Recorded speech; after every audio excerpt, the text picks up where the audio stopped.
I'm one of the education coordinators at SEPIA. Welcome to tonight's education session, Private Practice, Lgbtiq, which has been funded by the Lgbtiq.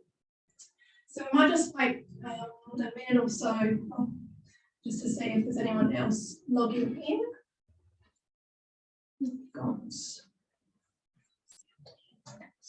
and then this meeting is being recorded. Got it.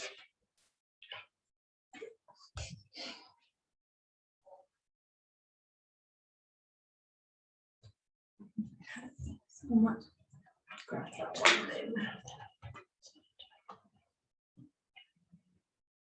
Okay.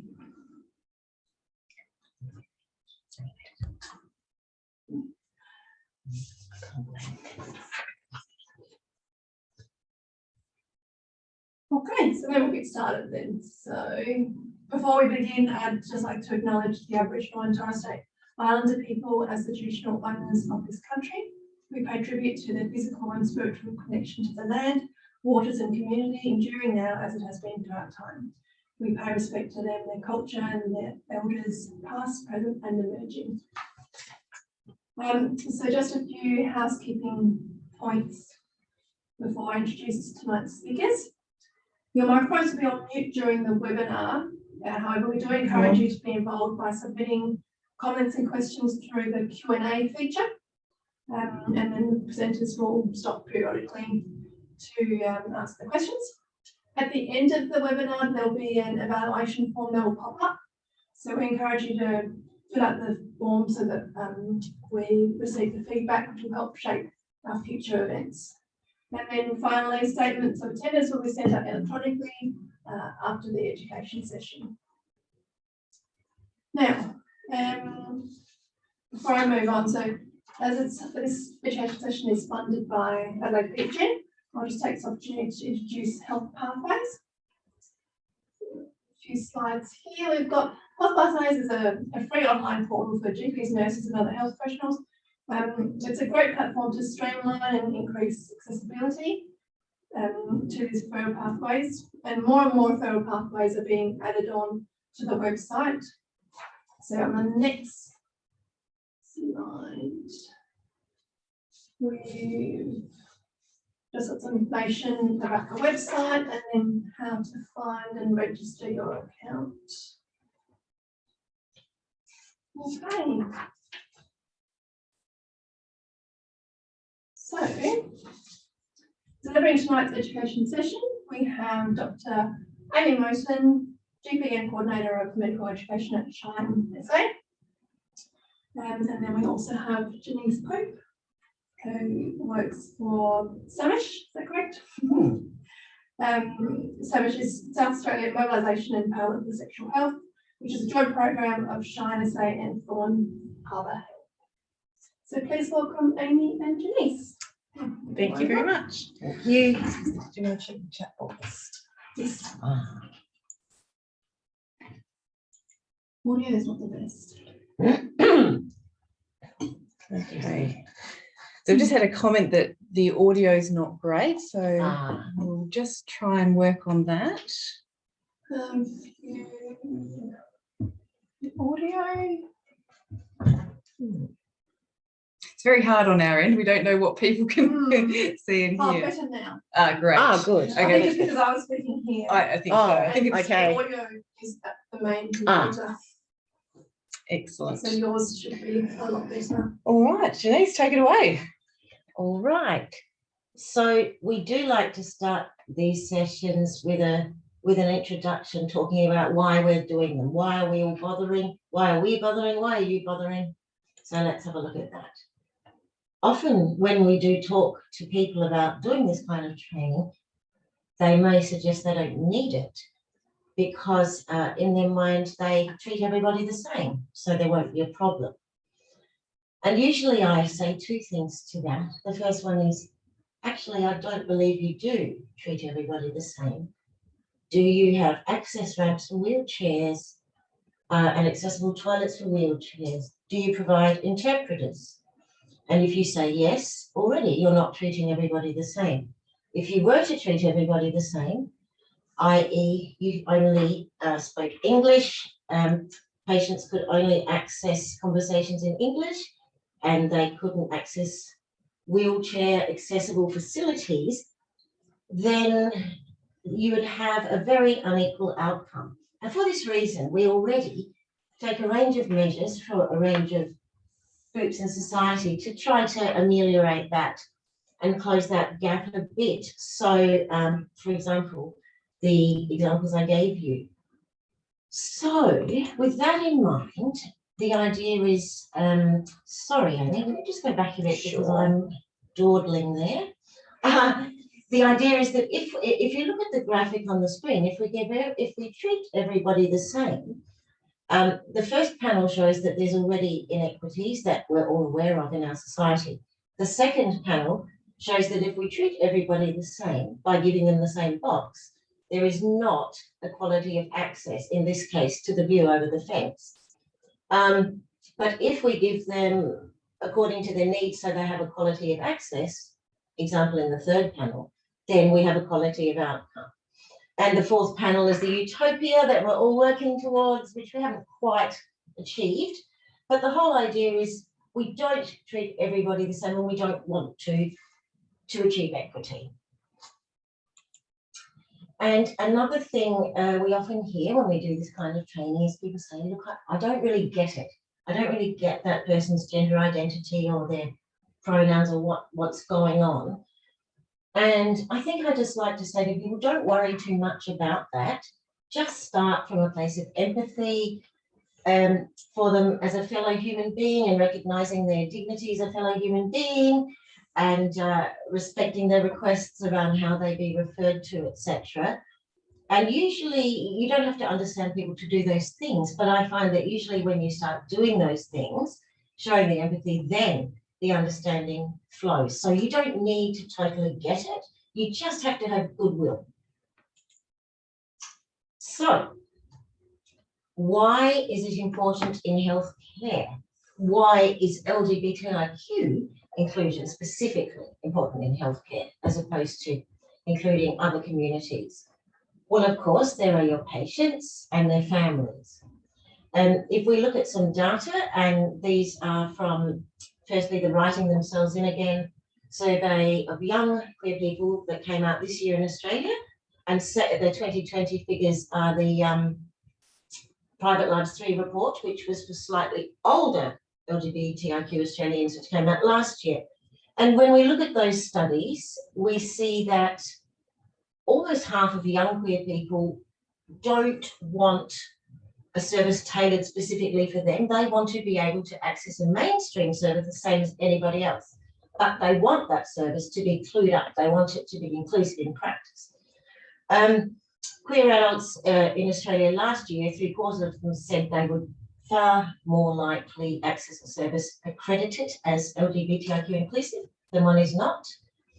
And 50% of young trans people in Australia in the From Blues to Rainbow study in 2014 said they avoid medical services altogether because they fear, either based on their own experiences or somebody else's experience, or just on fears, which we'll look at a bit later, that they will have a bad experience. And this is quite serious. And in terms of people in same-sex relationships in this country, they're less likely to visit the doctor, they're less likely to visit a GP rather than, to maintain that primary health, use fewer pathology services, more scripts for mental health disorders, antidepressants, anti-anxiety meds, more likely to have a disability or a chronic illness and to receive some payments around that. And in some areas, men use less pathology-related medical care services such as STI tests, HIV meds, and those kind of things. So there are your patients and their families, and of course there are your colleagues. Many people often think of their service provision, they think of the end user, the client, the patient, whoever, but they often don't think about their own colleagues. And we know from recent studies, some done by the I can't think what they're called, Multicultural Council, I think, of Australia, and the ANZ commissioned one a few years ago, and both of those said that between a half and 2/3 of Australian workers would not feel they could be open at work about their own sexuality or gender identity or whatever. And so that means that we've got a huge proportion of people censoring themselves at work, which affects productivity, it affects mental health, it affects communication in the workplace, and a whole lot of things. So if your colleagues feel that it is safe to be themselves in the workplace, that's going to be a better outcome for everyone. So that's why it's important. Our patients, our colleagues, and in some cases, ourselves. And there are many, many anecdotes out there, not just written up, but you can hear them straight from people about poor service and poor healthcare experiences people have experienced. And Amy, I'm sure you have patients that tell you about previous experiences, a lot that aren't good, and which make them avoid healthcare. Yeah, and you would have colleagues too that would have had bad experiences in certain workplaces. Absolutely. So we know, we've sort of mentioned in Australia and in international studies in other jurisdictions that these communities underutilise healthcare services, and that includes in emergency situations due to actual or anticipated bias from those service providers.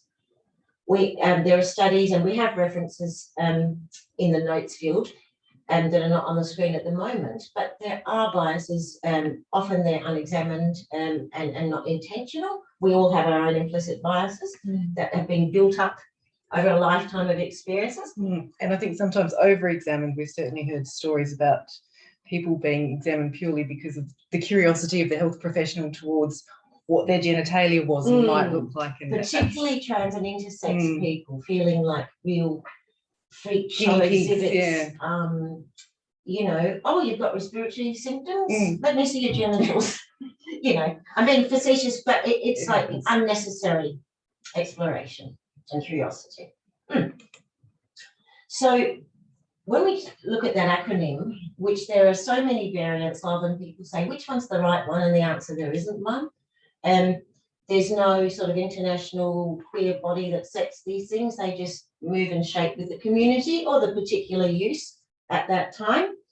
But if we break down the most commonly seen variation, like LGBTIQ, we're looking at, it's easy to think of this sort of homogenous group of people when we talk about the community, but we're actually looking at a range of communities that fall under that acronym.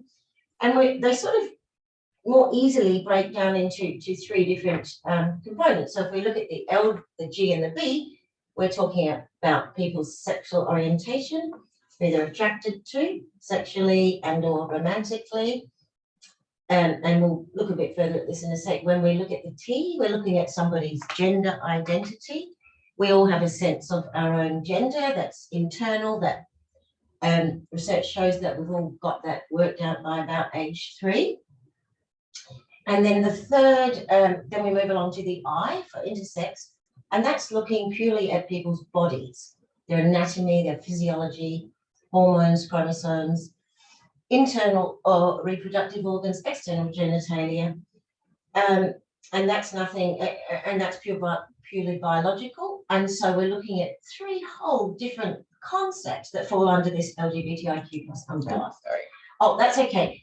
Just sometimes the Q is usually for queer, but sometimes can be for questioning. But I just wanted to say to people, just be a little bit careful using queer, because, and this is not a hard and fast rule, but young people love it and use it a lot. But for some older people, it's problematic because it was used as a slur against them when they were younger, and in a time where it was illegal and dangerous to be who they were, and it can be quite triggering. Others have embraced it and reclaimed it. So just be aware that not everybody, and particularly in the older generations, are necessarily so embracing of the umbrella term queer. And in that case, you can use an acronym, or as you can see on the screen here, sometimes it's just easy now to say the rainbow communities and everybody knows who you mean. Excellent. Well, we might just do our first poll. Let's do it. So we just thought this is an exercise that Janice often does in training. So question number 2, we will ask a question and just click on either yes or no or true or false, just to have an idea of what people's experiences in life are. So the question is, can you and your partner walk down the street holding hands without attracting negative comment or possibly violence for doing so? And that should pop up on your screen in a moment.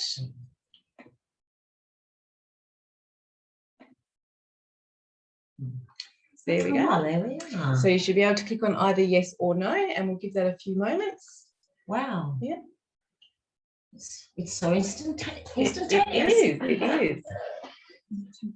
Yeah. Okay, I think that's great. Most people have answered. Oh, we still got more? Wow. We've got to do it. We might. Thank you, everybody who's participating in that too. So we're saying, yes, we should point out this is, of course, anonymous. We can't see who's answering what. So we'll end the poll there and share the results. And so basically we can see the majority of people feel comfortable and safe to walk down the street holding the hand of their partner.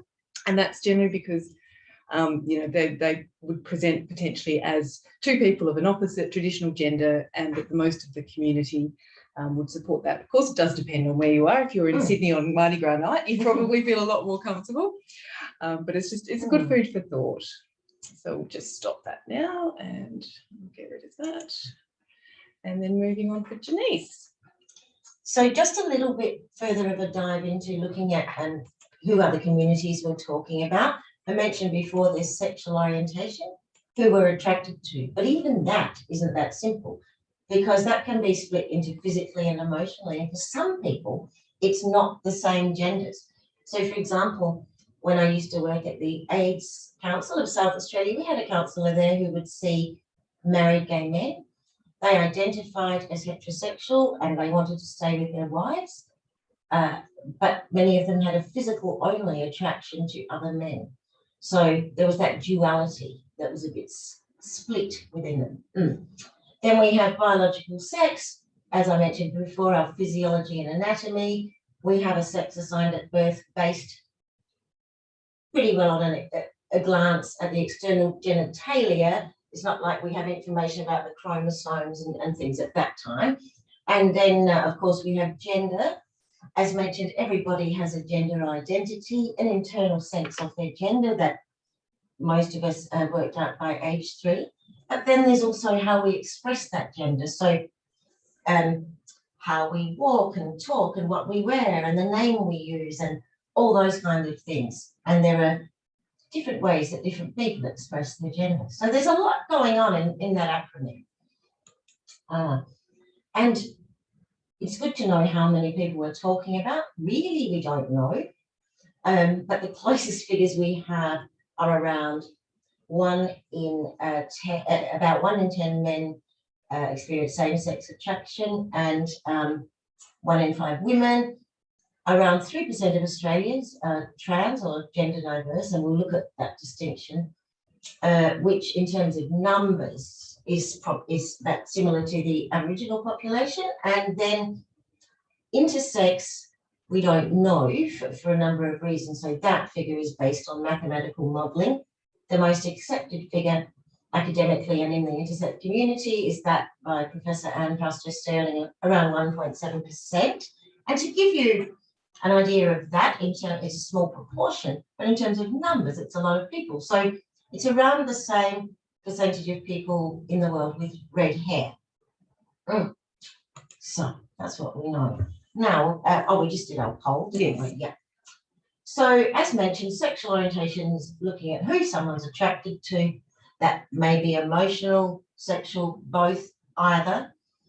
And a person's sexual orientation can be fluid and change over time. And this is not to suggest that someone can be cured, but to suggest that people's identities can be complex and multifaceted, and for a number of reasons, they may only discover that over time. We do know it's more common for women, their sexual orientation to be more fluid, but as to why that is, I would think that that's a lot to do with socialization and those kind of reasons, would you say? Yeah, I think so. I think it's a Acceptability. bit more acceptable, yeah.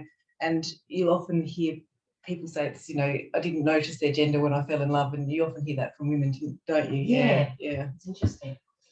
But just one thing, and Amy will agree with this, it is important not to assume a person's sexual orientation based solely on their current partner, because a bisexual person may be with someone of a different gender and look like a heterosexual couple, but one or both could be bisexual and they're therefore part of the queer community, and so culturally would need a bit of different care than heterosexual people. So when I talked about the different aspects, we can call it a trichotomy of sexual orientation. There's who we're attracted to, then there's the behaviour based on that. Do we act on that attraction? Do we not act on it? Do we want to act on it? Are we scared to act on it? We feel bad about acting on it? And then there's our public identity that we show the world of what our identity is and our orientation. And when those three elements are not in harmony, when it's incongruous and out of whack, then obviously a person's mental health will suffer. Bisexuality is, as a bisexual person myself, I like to put this slide in because there are a lot of misunderstandings. There's this concept of bi-invisibility or bi-erasure. Like I just mentioned, people assuming you're heterosexual if you're with a partner of a different gender. Some people think bisexuality means you're just attracted to men and women, but for many bisexual people, it can be people of any gender. And the duality is not for them, men and women, but people like me and people of a gender that's not like mine, and that can be more than one. And you might also sometimes see the term pansexual or pan, which means, any people can be attracted to any gender. A lot of people think it's a phase, what does someone say? A stop on the way to Gay Town. I know you're like, stop on the way to Gay Town, but many people... Sounds like an interesting place to be. But for many people, it doesn't, it's not part of exploring further and ending up completely homosexual. It's actually their identity throughout their whole life. They're attracted to more than one gender. So it's just, I really want you to know that amongst the LGBTIQ community, especially amongst the sexual orientations, bisexual people have the worst mental health outcomes. And that is really because a sense that we don't fit anywhere. We're too queer for the straight people, so we don't really belong there, but we're not queer enough for some gay people. So, and for example, there are many lesbians who will not be involved with bisexual women and that kind of thing. There's internal discrimination in the community as well. So it's a feeling of not really fitting anywhere that has poor outcomes for people.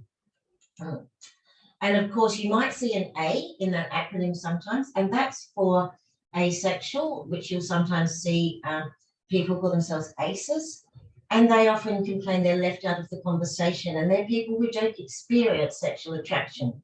So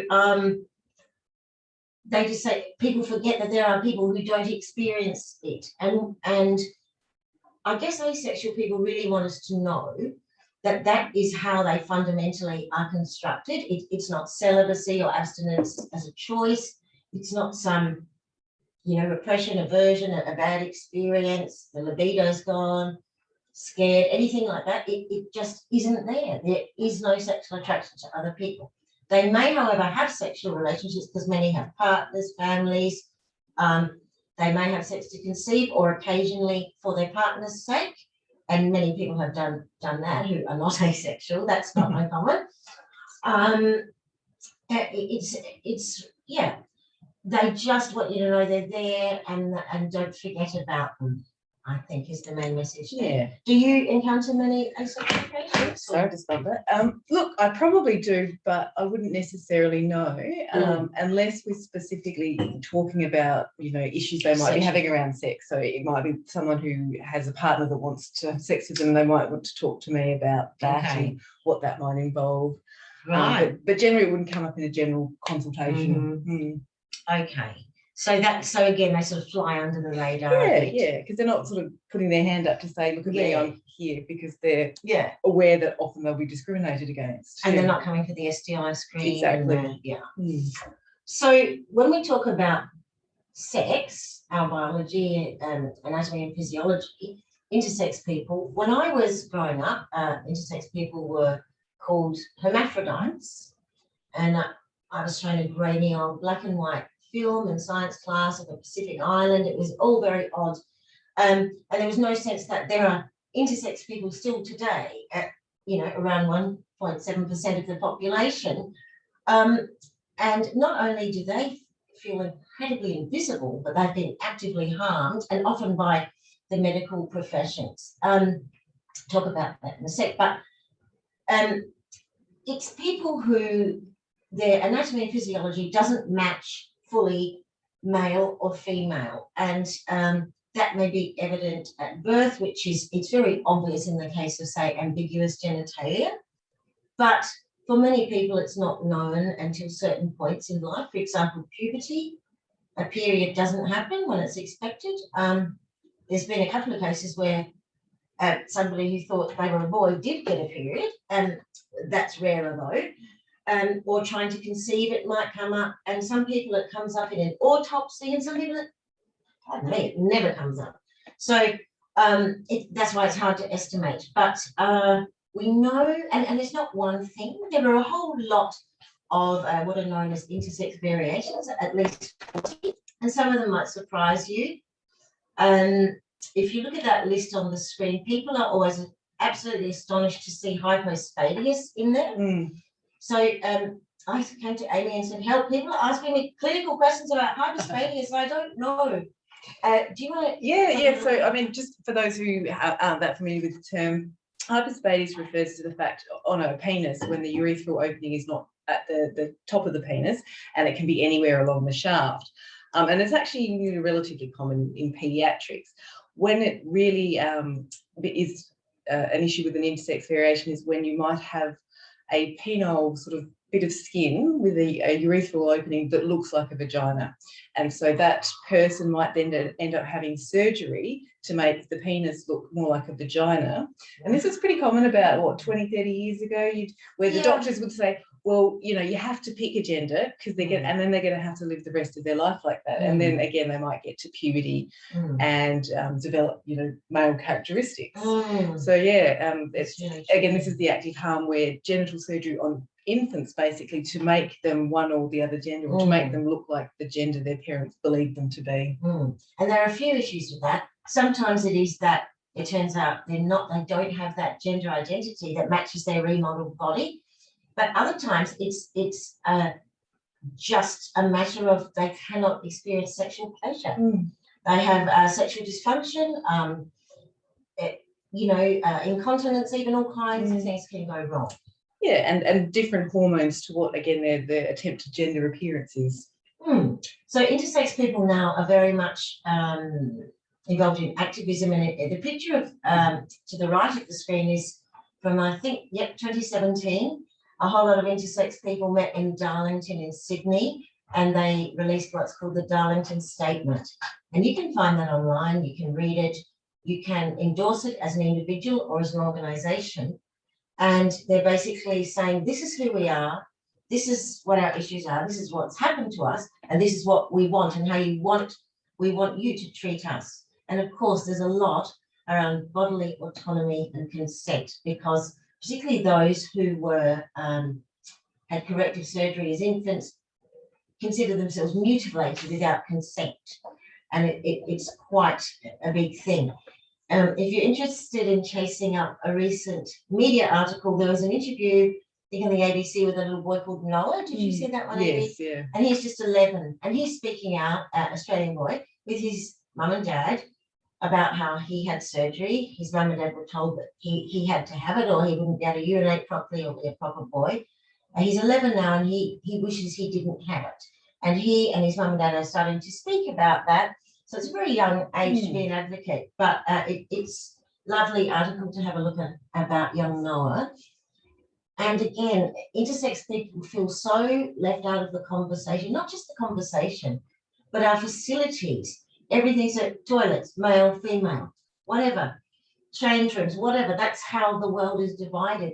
We forget that because they're a small percentage, there are people who are biologically neither, and there are people whose identity may be neither. Yeah.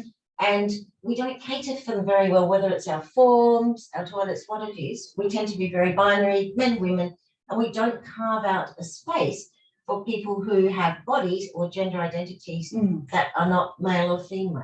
Yeah, and I think you also mentioned sometimes that they don't even necessarily, well, not all intersex people want to be part of the LGBTIQ. No, that is a good point, because some of them feel they're not aligned with the rest of the community, because they say, look, this is just our bodies. It's just our bodies. We don't feel that we're queer in the same way that trans or same-sex attracted people. And also there's, like any communities, there's a bit of internal tension. I'll give you an example. At the last Pride March they had in Melbourne, there were staff from a hospital in Melbourne marching, and the intersex community said, we're not going to march, we're not going to join that Pride March, because that hospital still does surgery on intersex babies and we are not going to march alongside them. So that kind of feeling. So it's quite full on. On the right of the screen there, you'll see just in the last few weeks, a report has come out from the Australian Human Rights Commission into intersex people, and really important reading. You can, I've got it as a reference, but you can Google it or whatever. You can just even read the summary, but there are really important messages for the medical and healthcare community from intersex people about bodily autonomy and dignity and all those things. And I think we've mentioned all those other things already. So we can move on. And lastly, there's the T, trans and gender diverse people. You may sometimes see that acronym shortened to TGD. And that is simply someone who, to be very reductive, it's somebody who identifies their gender as different to the sex that was assigned them at birth. In other words, the sex they've been assigned based on their body at birth and that they've been brought up as is not gelling with their sense of their own internal gender identity. Now, if this is quite severe, and also if people need a diagnosis for access to certain services, that will go under gender dysphoria. But it is important to know that not all transgender people are really uncomfortable and distressed about their body. So not all trans people actually have gender dysphoria. And that's one of the, as such, in a way that impacts them. And that's one of the reasons that they feel it's the current model of diagnosis and access to services is very pathologizing. There have been some steps forward. So in the ICD-11, for the first time, transgender was moved out of mental health disorders and intersexual health. So for them, that was a big step forward. So everything's so complex because it would be so easy if we could just say these people do this and they look like this and they use these pronouns and da-da-da. But there's so much difference between individuals, which makes it hard. So for that reason, both Amy and I would say to you, really, as much as you can, and we know you're pressed for time, particularly in a consult or whatever, but as much as you can, and Amy will give you some concrete examples in a second, tailor your consultation and your practice to an individual where you can. And the only way you can do that is by finding out from them certain things. So not all transgender people want surgery or even hormones. Some do, but can't access it either financially or practically. In South Australia, we don't do genital reassignment surgery for trans women. They have to go into interstate. And we don't at all in Australia do surgery for trans men to give them a penis. We don't do that here. It's done in a few places, Eastern Europe, America, but it's expensive. It's not necessarily that successful. It's not as researched and well-funded as surgery for trans women. So not everyone can access it, even if they do want it. Many studies show that if it is important to a person to physically transition through either hormones and or surgery because of their gender dysphoria, and if they cannot do that, it will be very, very harmful to their mental health, to life-threatening levels. But if they can do that, that will alleviate any suicidality or self-harm associated with that gender dysphoria. You might see the word sometimes cisgender or cis, CIS, and that is just a descriptor that the trans community first came up with to describe people who are not trans, because we have these polar opposites like heterosexual, homosexual, but we had transgender and nothing to describe people whose gender identity isn't trans. And so they chose the prefix cisgender. Of course, trans people can be any sexual orientation, because your sense of your gender is different to who you're attracted to, and they're not necessarily tied together. I have a friend who was assigned male at birth, and she was born out male, and then in her 20s she affirmed her gender by surgically transitioning, and which is quite full on, having to sit on the inflatable ring for a long time, right, interstate. But the thing is, she always identified as a heterosexual man because she lived as a boy and a man that was attracted to women, and overnight she went from technically being a heterosexual man to being a lesbian woman because of gender transition. So it can be quite complex. But the one key thing that you really need to know about transgender people is that the statistics are really bad in terms of mental health and suicidality. And it doesn't matter what jurisdiction studies are conducted in, it's always around the same figure of 50% will try to end their lives in their lifetime at least once. And that's not thinking, that's trying. Some of them will be successful. The median age of first attempt is in adolescence, but some children are younger. And the second really important message around that, this is not because of anything innate about being transgender. This is to do with not being able to live authentically, expressing who they are and having that accepted and respected by other people. That's the baseline, and it can escalate to violence and overt discrimination on top of that. That's what it's linked to. And studies show that if people can have their gender, their pronouns, their names, their documents, whatever, respected by others and acknowledged, that it will literally save lives. The suicide attempts, the self-harm will drop dramatically. It's that easy. Something else you need to know, though, is that apart from people who may transition, or we often say affirm their gender now rather than transition, a lot of the trans community prefer that. A lot of them will transition or affirm their gender from male to female or the other way around. But increasingly, we've got a cohort of people, particularly young people, who identify as non-binary, so neither male or female. And these young people have come along and said, well, that's nice. You've paved the way by doing this sort of transitioning from one to another, but we want to take it a step further. We want to chuck the whole gender thing out, some of us. We're not going to play that game. And there are different ways people can be non-binary. That is, they don't identify at either binary end of the spectrum of male or female. They may say, I'm neither. They may say, I'm both at once.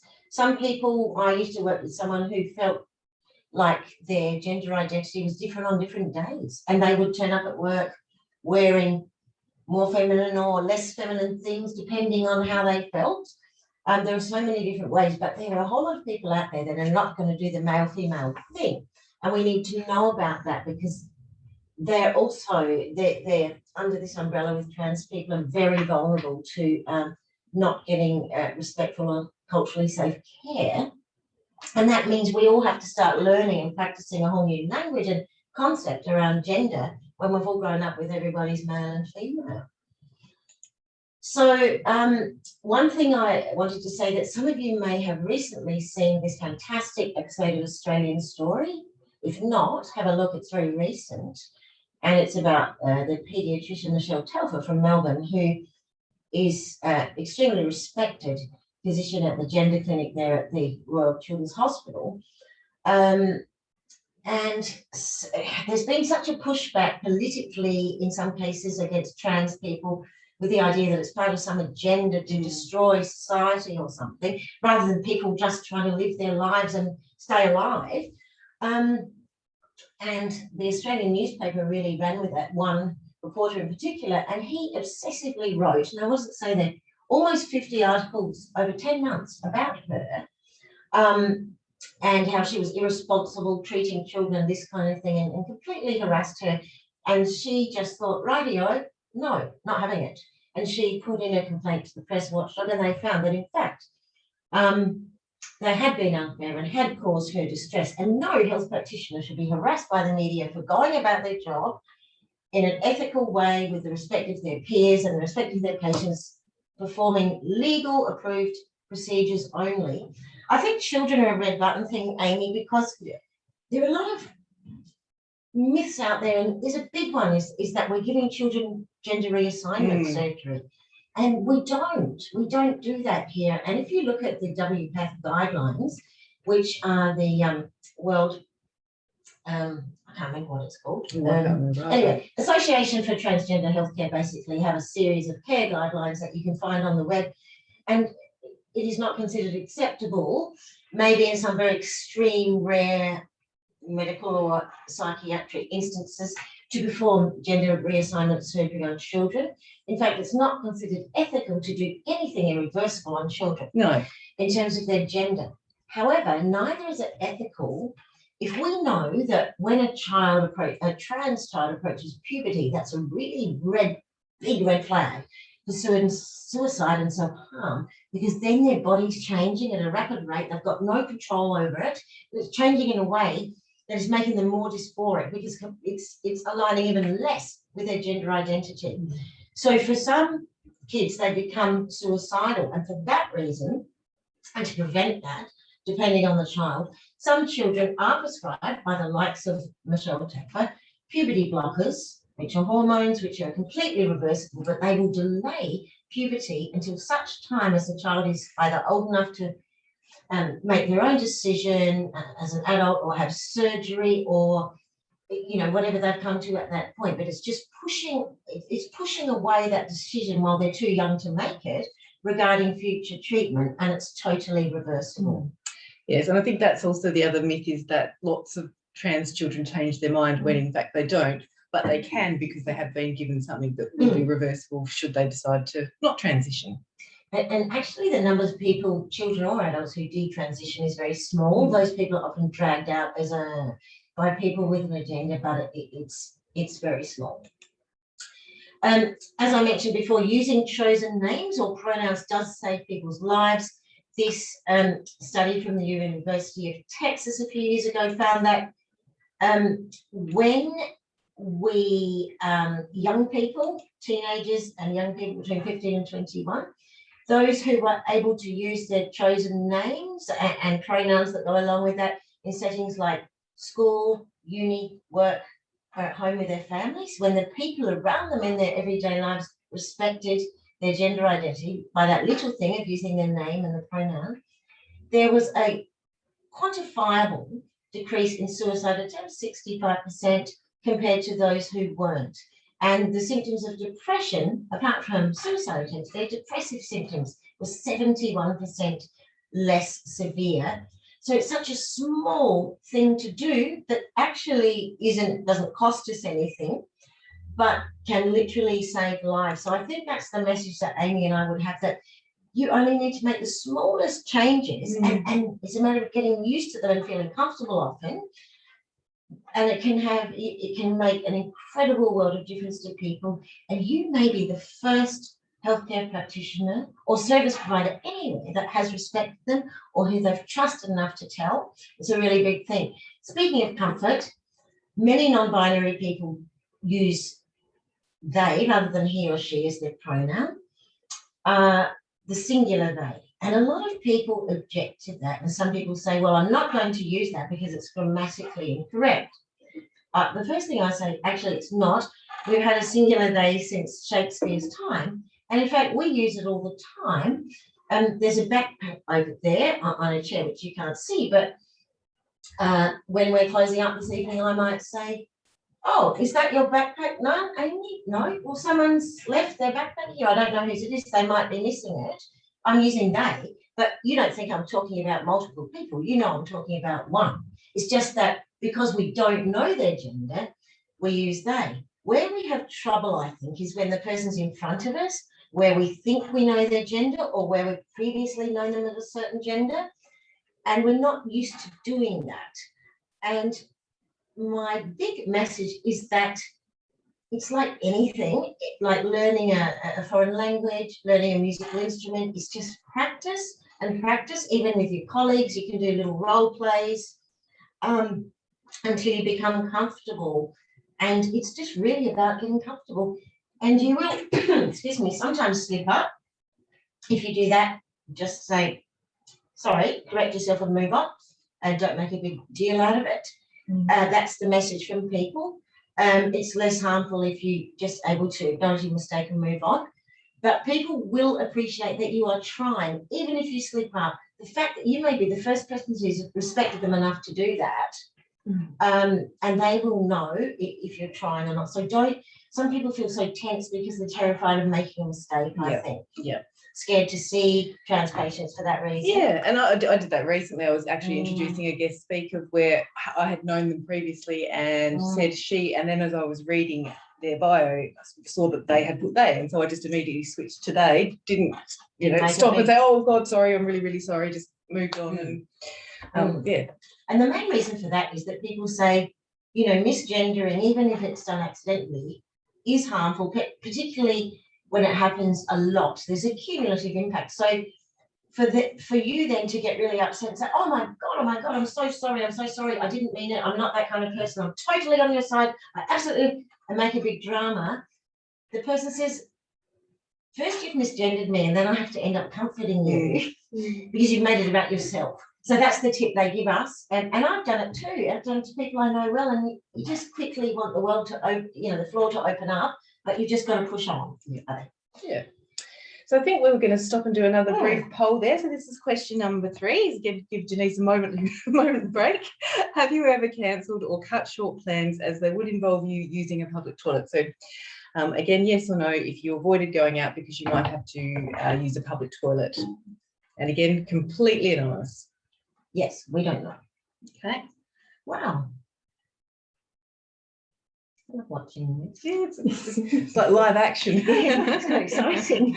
and there might be other reasons why you don't want to use a public toilet, but we're sort of specifically referring to, not knowing which toilet to use because it either said male or female and you didn't want to get caught out. And so we can again see the majority of people saying, I'll just edit the poll and share the results, that it would not even be potentially on their radar, that they would just assume that they would be able to find a public toilet that was suitable for them wherever they went. But that's not everyone's experience. Yes.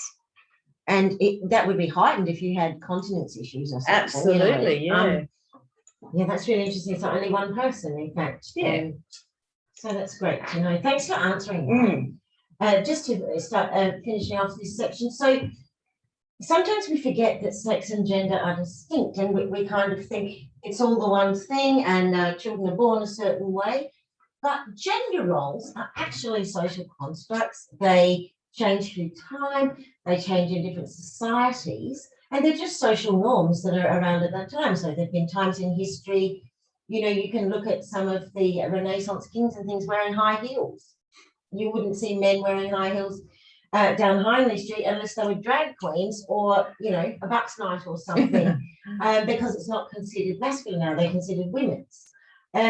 That's just one example. And we forget children aren't born with, girls aren't born with long hair, girls aren't born with makeup on or dresses on, and it's sort of this, it's because we don't often need to examine this stuff or have never thought about it if it doesn't affect us directly, and we don't sort of think about how it's all just a construct. And people, when they say they're pregnant, what do people ask them? Oh, do you know what you're having?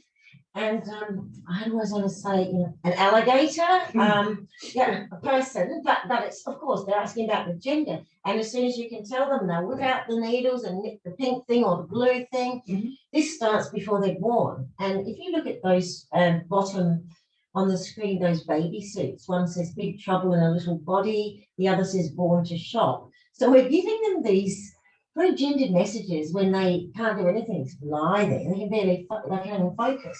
You know, it's just absurd, really. And the pictures above that were taken from a series of photography did of children's bedrooms around the world, and it was incredible how gendered. These are genuine, real kids' bedrooms. How gendered stuff was with the blue and the pink, and you know, by age 3, research tells us kids have sussed out not only their own gender identity, but they have learnt what happens when they do or don't conform to that. For example, they're rewarded and praised. They're punished, they're laughed at. You know, if a little boy wants to wear a dress, how will that go? Etc., etc. So kids know this, and these gender norms are insidious. They're everywhere. They're on, you know, bus shelter posters, on the radio, kids' games, magazines, cereal packets, you name it. And we just don't examine them. That first picture you can see on your screen was a series of photographs done by a Lebanese photographer more recently, who took a whole lot of genuine old ads, like the woman with the sauce bottle. That was a real ad that said, "You mean a woman can open it?" And he's recreated them by flipping the gender. So he's using men in the women role and women in the men's role to highlight the absurdity of those old ads. Fortunately, they're not quite that bad now, but there are other ways. So if you can see the graphic on the right, the top is a poster for the Avengers, and I would have looked at that and not really thought twice about that. But the bottom one is done by a cartoonist, and he has noticed that is often the case in these things. The male figures in the top photo are all doing what's called a power stance, and the one woman or female figure in the top picture is contorted to show her breasts and her buttocks. So he's flipped it in the bottom of the picture. So the woman has the power stance and all the male figures are contorting to show the breasts and buttocks. And it's ridiculous because we're not used to it, but we wouldn't have even looked twice at the top one. And that's how insidious it is. And for most people, it's okay. But for people who don't conform to this stuff, it makes the world a really difficult place to navigate, to even be seen. The last thing I would really want to say about the communities is that not everybody in the community has the same experience, not all trans people, not all gay people, whoever, because all of our identities are multifaceted and intersectional. A whole lot of factors like the ones you can see on the screen, they're going to make them up. So you may have a patient, like we have at High Street, we have patients who are homeless, Aboriginal, living with HIV and hepatitis C all at once, for example. Those people would have a very different experience to maybe some of the patients you might get in private practice. Older gay men own an antique shop. Yep. You know, highly active in their community. Yeah, don't forget to factor in those other elements of a person's identity as well. So, thanks. So we were going to pause the questions. We might just move on in the interest of time because we can. And there's not. We've only still got. Yes. So we will take questions at the end. I'm sure we'll have time, but we'll just also do one more, another poll. And this poll is going to ask, have you ever treated a transgender or non-binary person in your general practice? Number 1, yep.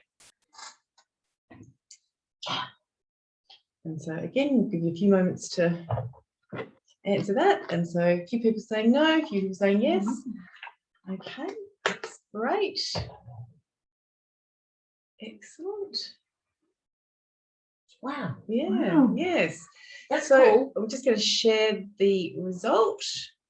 And so, you know, around 3/4 have said yes, and around 1/4 have said no, and that's great. But to the people who said no, I would ask, how would you know if you'd ever treated a trans and gender diverse person or a non-binary person? And that's not meant to be a challenging thing. It's actually something that I learned very early on in my career. So I was working in a very small Aboriginal community, seeing a patient, let's just call her Janie. Generally, she saw the other GP. I was a registrar. came and saw me occasionally when that GP wasn't available. As part of my time there, I was looking at recalls for cervical screening and mammograms, and was about to put Janie on the list to come in because I could see she hadn't had a cervical screen for forever, as far as I knew. And Janie actually presented to me a few days later with a lesion on her penis. And basically came and said, "Oh, Doc, I need to show you something. I've got a spot down there." Lifted her skirt up, and I'm like, okay. That would explain. Yeah, the lack of cervical screening. And to be honest, I'm sure Janie would have laughed hilariously and been very happy that I saw her only as a woman. But it just is an example of how sometimes you can be caught by surprise. And having a delayed reaction is a very, very useful thing.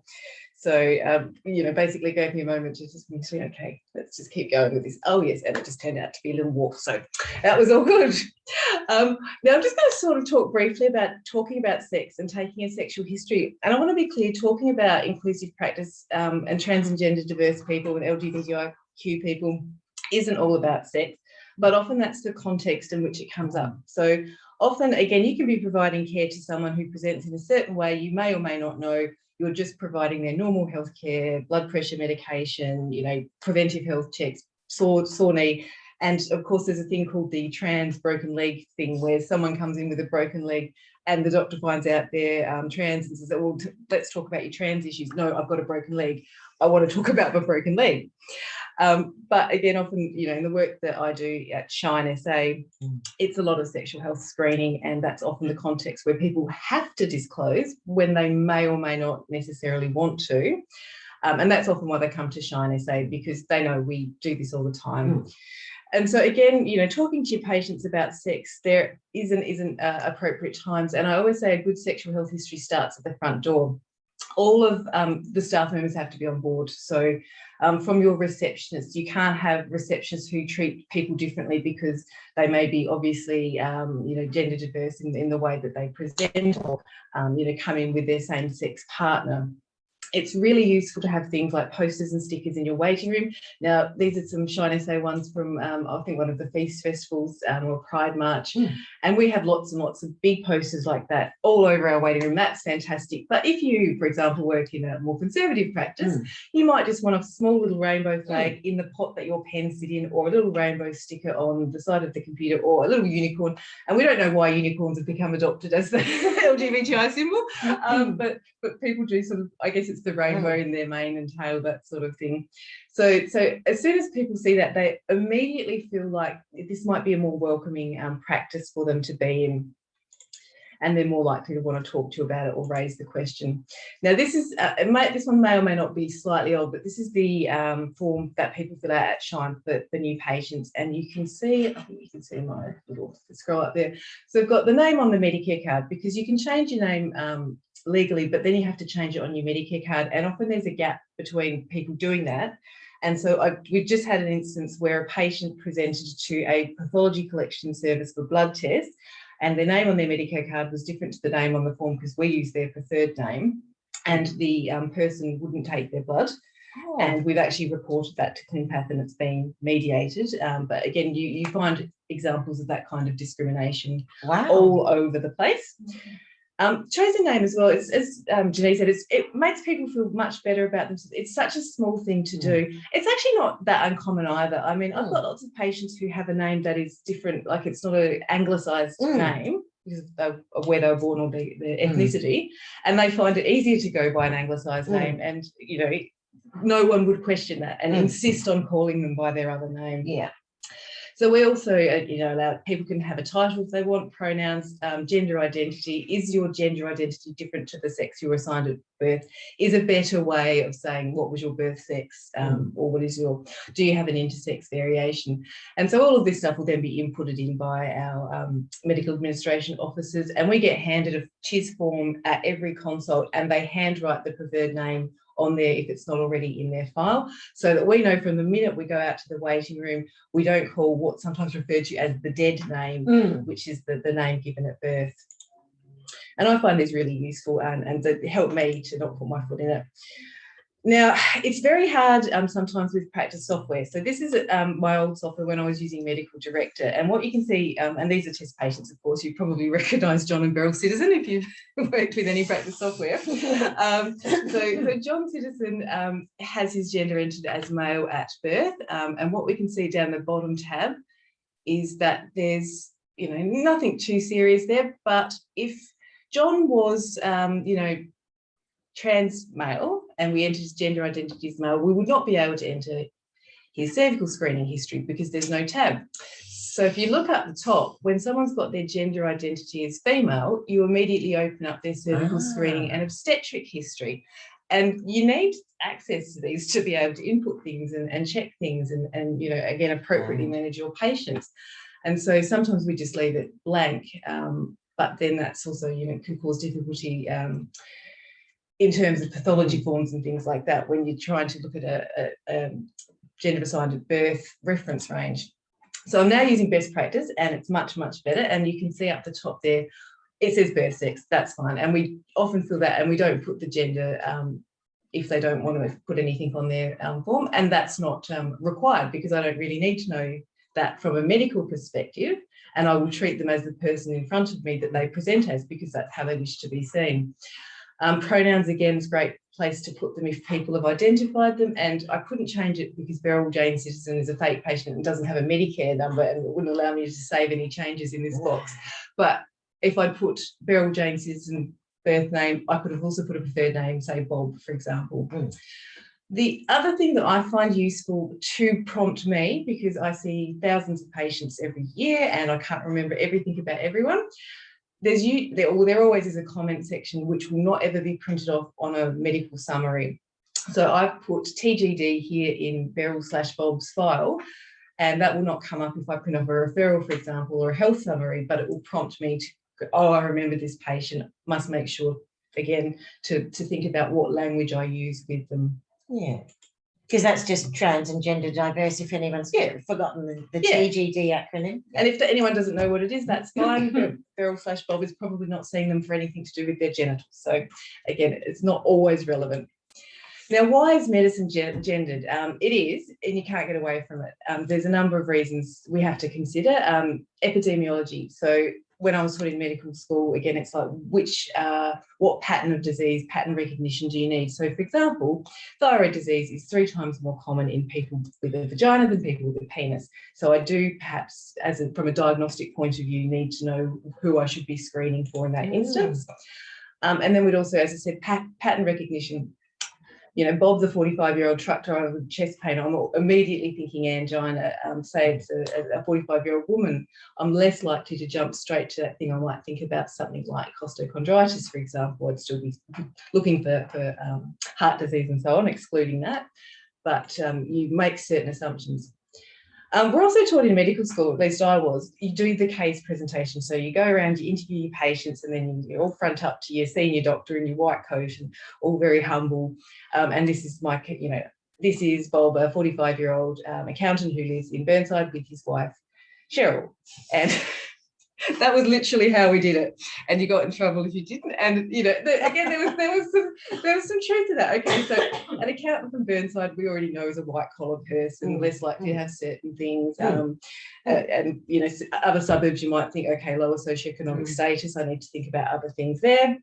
And, again, this is just the way medicine is taught. And it has some relevance, but not always. And it depends on what you're seeing the person for. Physiological ranges, again, I've mentioned, so testosterone levels, even things like when you're calculating your renal function, you need to enter gender into some of these things. The cardiovascular disease risk assessment calculator, you have to put the gender in there because, again, the risk pattern is different between people born male and female. And social history is really important, particularly in general practice, because patients expect you to be interested in them, to know about them, and to remember them is the other one that's really interesting. But it's also important to think about how you ask the question. So it is good practice to do so. Often, again, for new patients, it's great. You've usually got a form in front of you, and I can see you put this here, and I can ask you a bit more about that. If it's a patient that's been seeing another doctor for ages and you've seen them for the first time, you might not take a full history, but you might ask a few questions. Preferred name, as I mentioned, is not exclusive to LGBTI people. And again, I utilise the comment section. So in social history, I'll put, if I see someone who, for the first time, I say, who do you live with? Oh, my boyfriend. I put lives with boyfriend and might ask the boyfriend's name, whether that person is male or female. So the other things you can think about is don't assume that someone's heterosexual, don't assume they're married. Now that gay people can get married, that's less of an issue, but even just, do you have a partner versus are you married? What's their name? So again, don't assume what's her name, what's his name. If their name is something ambiguous, and it's a lot of the case now. So again, we've got Shannons and Jamies and so on. If they don't offer any more information, I don't necessarily probe, but again, I just write in their social history, lives with their partner, Jamie. Are there any other people in the house? Do you have any other families? So instead of assuming again, do you have children? Tell me more about your family or living situation. And then again, I leave myself little notes. Patients like it when you ask them, how was your holiday in Tasmania? Because, last time I saw them, they've told me that they're going to Tasmania in a couple of weeks. And so it makes them feel special. So again, just talking about when to take a sexual history. Again, not all trans and gender diverse consults or LGBTI consults are about sexual history, but there are times when it's appropriate. And if someone has symptoms on their genitals or other symptoms that might be suggestive of an STI, then I would say, and even, for example, a rash all over the body can be a symptom of HIV and syphilis. And I would say to someone, it's rare, but sometimes this rash is the first presentation of a certain bloodborne virus. I do need to ask you a few more questions about your sexual history, if that's okay. Certainly, if someone asks for a sexual health check, that's a really easy time to ask people. And it's usually for people who are coming in for contraception or cervical screening. We do ask it as part of that. I've actually started asking it as part of when people under 30 come in for a urinary tract infection, just because you're sending them to the toilet for a urine sample anyway. You might as well ask if they want to do a self-selected swab. So that's all about opportunistic screening there. Now, when not to take a sexual history, immediately after someone has disclosed their sexuality/gender identity. And one of our colleagues at SAMESH, who gives a talk on men who have sex with men, tells about the time, they went in with a sore shoulder and their partner had driven them, and the doctor said, how did you get here? Oh, my boyfriend brought me. Oh, when was your last HIV test? So again, an entirely inappropriate time to ask that question. The other one is I've had people tell me when they first disclosed they were gay or MSN, they were immediately asked about their hepatitis A vaccination status. So again, it's not really the time to be asking that. Yes, during an opportunistic STI screen, maybe, say, again, someone's going to the toilet for some other reason. Oh, while you're there, do you want to just do a swab, or do you want me to add on a chlamydia or gonorrhea test to that urine? Amy, should we talk about that acronym MSM? Yes, I think that's a good point. So I think you mentioned in the beginning the behaviours. So not assuming that someone identifies as gay when they have sex with men, because they might identify as heterosexual, but as a group that we would say MSN as a demographic that requires a different type of screening. So if you look at all the STI screening guidelines, if someone identifies as MSN, so a man who's ever had sex with another man, they would have 3-point testing, so a throat swab, a urine sample and an anal swab, as opposed to someone who was heterosexual would generally just be a urine sample. And the reason that they are called men who have sex with men rather than us just saying gay and bisexual men is to encompass those men who might be straight but have sex with men. Or the other thing that is important, excuse me for bursting in, but I won't be long, is if you have culturally and linguistically diverse patients, many people come from cultures where those labels aren't used, and so they may not identify that way at all, or maybe they are from somewhere where they're used but where it's dangerous or stigmatized, so they've never used them. So particularly with those populations, that cohort of people, you have to be extra careful that you ask about the behaviour rather than the label or the identity. Yeah, absolutely. Yeah. I just want to go back to that last point. I put query during an opportunistic screen because it is good practice to take a sexual history, but in general practice, it's often tacked onto the end of that 15-minute consult. Again, why don't you go to the toilet and do that test while I finish typing up your, prescription? You don't have to take a full sexual history then. You don't have the time. If the test comes back positive, then you get them back in and then maybe, again, take more of a comprehensive sexual history and at that point offer bloodborne virus screening if you hadn't, because, again, that's not practical in every single consult when we know, ideally we should be screening people, but we don't want to make barriers for the doctors to do that. So again, this is straight out of the Australian Australian Society for HIV Medicine, their contract tracing manual, and it's very basic stuff. Again, you're under 30, would you like a test? Well, you're here for chlamydia, talking about vaccination, again, a part of a sexual health reproductive consult, and again, the patient requests a checkup. And again, this is specifically when you say, I need to ask you some more detailed question if we're going to do a comprehensive sexual health check. And sometimes people come in, like a 25-year-old, not specifically wanting an STI checkup, but they just have come in for a general checkup. They've heard it's something that they should see their GP once or twice a year. And I say, well, the biggest thing we should be screening for in people under 30 is chlamydia. How about we talk about that?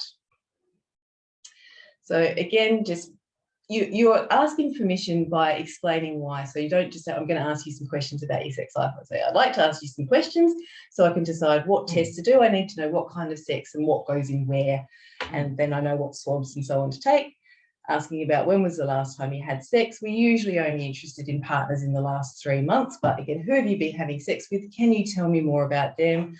The national guidelines, I think these may change soon, but say, have your partners been male or female or both? But we might say, what genders do your partners identify? Is that the same as their partners at birth?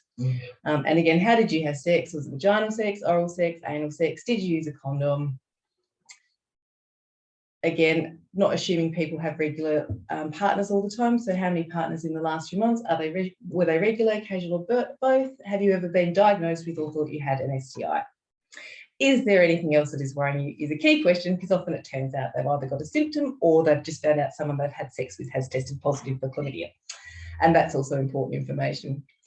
So again, it's really important to use gender neutral language. How many partners, what would you describe them as? Again, receptive, inserted, often referred to as top or bottom. So versatile means people who have both insertive and receptive anal sex. So if you're not sure, yes, please ask people to clarify, what type of sex you have. Oh, I'm versatile. Oh, I don't know what that means. Can you tell me what that means? And they will. You might need to do a more detailed risk assessment, and this is really about bloodborne virus. And so say, there are a few more questions I need to ask about someone's risk of STIs and in particular bloodborne viruses. Is that okay with you? And they may say, oh, look, no, I really just wanted the chlamydia test. I don't really need to talk more about that. That's fine, I won't push that. But if I do, we would just talk about these other risk factors. I think it's really important to talk about drug and alcohol use in the context. Again, a lot of LGBTI people use drugs and alcohol because they've been discriminated against. And like all people with mental health problems, it's a self-medication thing. Intravenous drug use, of course, is an independent risk factor for bloodborne viruses. And then there's things that we now refer to as Chem Sex, typically use of methamphetamine, but any sort of shared use of drugs around sex and group sex. And often, again, this is a way of dealing with anxiety around their sexuality or gender identity, or in fact, it's a social scene where you can find other people who are similar to you to have sex with. And so again, we look at these things with no judgment. We just need to be aware they increase risk of transmission of STIs, often because people are intoxicated and aren't as able to protect themselves as they could be. Certain things like holidays to high prevalence areas, not using condoms, multiple partners, things like other STIs. We always would say you need a bloodborne virus test if someone tests positive for something like chlamydia, things like prison and home tattoos, and also a vaccination history. So people men who have sex with men are recommended to have a hepatitis A test because it's associated with fecal oral practices, HPV for anyone to prevent cervical cancer, but also people living with HIV who are having anal sex have very high risk of getting anal cancer from HPV and should be offered HPV. And any young sexually active person should have a hepatitis B vaccine if they haven't. And so you can check their immunity to that if they don't know. Now, the important thing in asking these questions and responding to them is that there is no judgment involved. So again, when someone says, you know, I'm injecting drugs, or I'm going to Chem Sex places, I don't go, well, you shouldn't be doing that because that's bad for you, and you know, you're going to get an STI. I say, okay, just tell me a little bit more about that. How often does it happen? Don't assume it's a problem for them. I say, you know, does anything about doing that cause you problems or bother you? Are you worried about your alcohol or drug use? And if they say, no, actually, I'm quite happy with it at the moment. It's me not judging. The more you ask, the more you offer a non-judgmental response, the more likely people will then come to you when they want to change their behaviours. And so it's about harm minimisation. And the first thing is making sure people want to come back and see you. But you could also talk about things like, oh, okay, do you know about the Clean Needle program where people can go and exchange, you know, dispose of used needles and get clean ones? You know, do you want to have a conversation about safer sex? Have you heard about dental dams? You know, do you know that internal condoms can be used for receptive anal sex, for example? And again, if they say, yeah, I know all of that, so, oh, that's okay then. And again, offer vaccination appropriately if it's part of a sexual health check or a general history, but don't jump straight to it the minute someone discloses something about their sexuality or gender.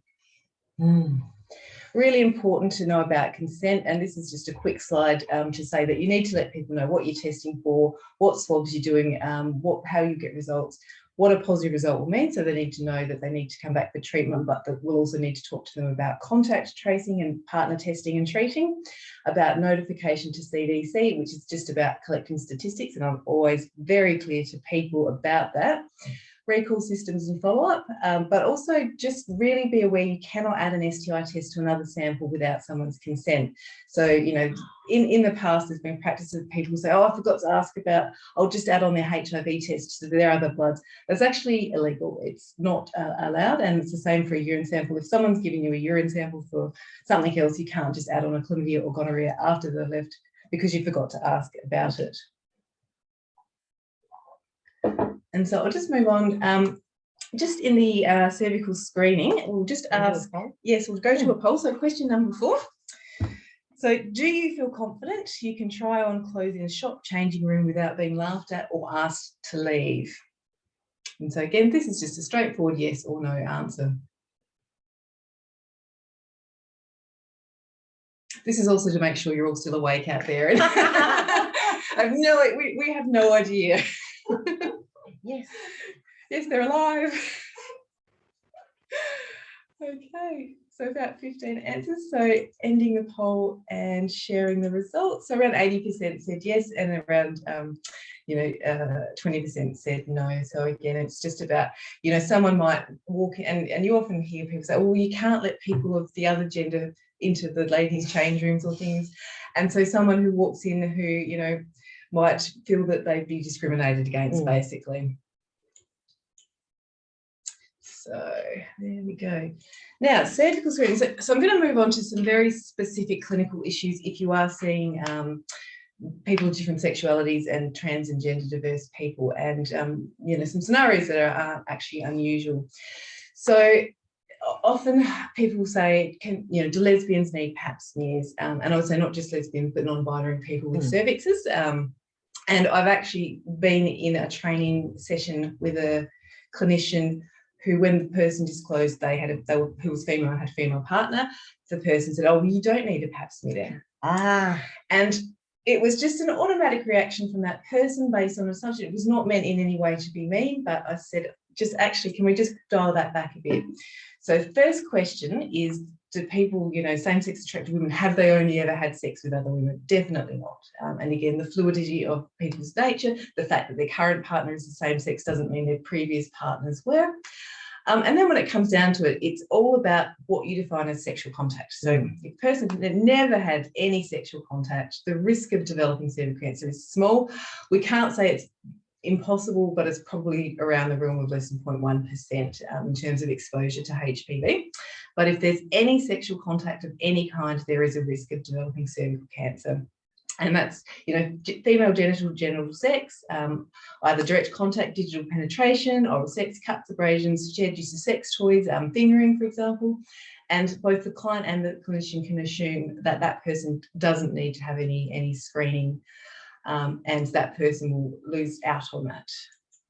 Now, I'm not sure if it's, oh yeah, it's not on this slide, but I was going to say, people who identify as lesbian, same-sex attracted women or non-binary are not at more risk of cervical cancer, but they're likely to have lower screening rates, and therefore they are more likely to get cervical cancer. So it's not the fact that of their sexuality that causes these increased rates of cervical cancer, it's the fact that they avoid screening because they don't know or they feel that they will be discriminated against. Yeah. So in terms of trans men, so what we're talking about is people who are assigned female gender at birth, whose gender is male, who may or may not have had gender affirming hormone treatment, but identify as male. So we know all trans and gender diverse patients who haven't had the genital surgery, which, obviously Janice talked about not being that available, do require reproductive organ screenings of their breasts, ovaries and uterus. And so if someone hasn't had the chest surgery, they might just be strapping their breasts, but they are, again, female gender at birth, they might need to have mammograms or other breast screening at the appropriate age. Also to be aware that people who are male at birth, assigned male at birth, who use estrogen may or may not need breast cancer screening at some point in their life. And my understanding there is no hard and fast guidelines. I've looked it up on the WPATH guidelines. It relates to their age and the length of time that they've been on gender-affirming hormone treatment. So someone who's been taking estrogen since late puberty and has breast tissue at 50 should be having mammograms. And again, that might be something they feel very uncomfortable about presenting for. And obviously people with the cervix, ovaries and uterus may develop cancer in these areas. It's really important to use the correct pronouns and gender neutral language. So for trans men who have a vagina, the fact that they have a vagina is very distressing in many, many cases, because again, it's about that dysphoria. My body parts are not what my gender is. And so I avoid using the terms like vagina. Even cervix is a tricky one. I think you still have to say cervix, but or talk about cervical screening anyway. But some people would refer to their vagina as their front hole and their anus as their back hole. And, if that's the word they use, or they might say, my V, I've got, a problem with my V, or a sore on my V. And then that's the language that you would use. And if you don't know what language they use, you don't necessarily need to ask them, you just don't say it. And normally I'm very, very strict on using correct anatomical terms, because I hate it when people teach their children to say down there, or some other cutesy word. But in this case, I think it's important to be careful. So ask about it screening sensitivity. So I have a patient who's a trans man. They've been seeing me for a while. We've got a good rapport. At this point, we're just having to talk about general health. I said, oh, by the way, people who have a cervix need screening for cervical cancer. Is that something you need to talk about? Have you ever had that done? Is that something that's due? And they'll say yes or no, and we'll either do it or we'll move on.